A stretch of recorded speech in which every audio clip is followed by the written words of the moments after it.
Hola mis queridos literatos de personajes, hoy vamos a hablar un poco sobre poesía y su evolución de manera generalizada, para no extendernos tanto y con motivo de nuestro concurso de poesía internacional se nos hizo propicio el tema.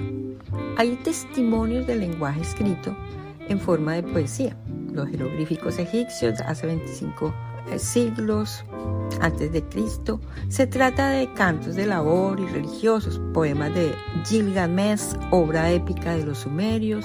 Fue escrito en caracteres cuneiformes y sobre tablas de arcilla unos 2000 años antes de Cristo. Los cantos de la Ilíada y la Odisea, cuya composición se atribuye a Homero y datan de 8 siglos antes de la era cristiana. Los Veda, libros sagrados del hinduismo, también contenían himnos y su última versión se calcula fue redactada en el siglo III a.C. Por estos y por otros textos antiguos se supone justificadamente que los pueblos componían cantos que eran transmitidos oralmente. Algunos acompañaban los trabajos, otros eran para invocar a las divinidades, celebrarlas y otros para narrar los hechos heroicos de la comunidad.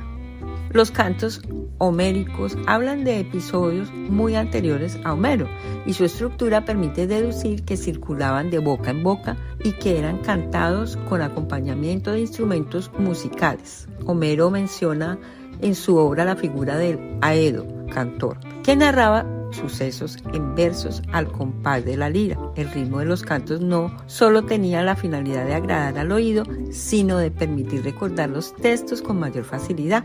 La poesía lírica tuvo expresiones destacadas en la antigua Grecia. El primer poeta que escogió sus motivos en la vida cotidiana en el periodo posterior a la vida de Homero fue Hesíodo, con su obra Los Trabajos y los Días, a unos 600 años antes de Cristo. Se remonta a la poesía de Sofo, poeta nacida en la isla de Lesbos, autora de odas celebratorias y canciones nupciales, epitalamios.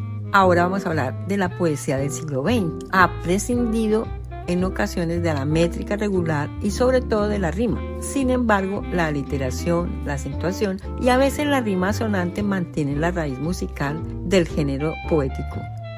En la actualidad, dentro de la corriente estructuralista rusa, Roman Jakobson habla del lenguaje poético en términos de que el mensaje es el poema mismo. En otras palabras, consigna que en la función poética del lenguaje el eje sintagmático, orden gramatical del discurso, se proyecta sobre el eje paradigmático, selección léxica, de Spohn en su libro. Y el arte de la poesía habla de que el poeta tiene una importante responsabilidad social porque moldea el imaginario de su tiempo. En la misma habla Pound acerca de las características del lenguaje poético: fanopea, manejo de la imagen; logopea, discurso del pensamiento poético; y melopea, manejo del ritmo y la eufonía.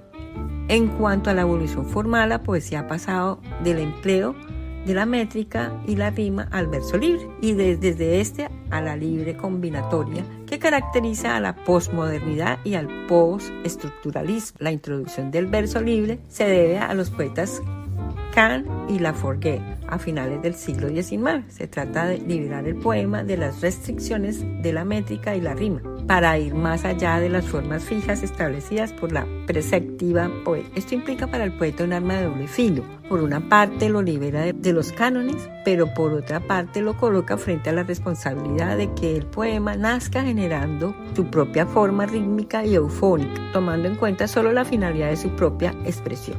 Mis queridos literatos de personajes, estas combinaciones de muchas formas clásicas ahora con el modernismo se han retomado con un sentido abierto. El papel que juega la poesía en el siglo XXI se encuentra ligado al avance tecnológico y científico y surgen así nuevas corrientes. Así es de que por ahora los dejo con esta información. Espero que les haya gustado y nos vemos en el próximo podcast.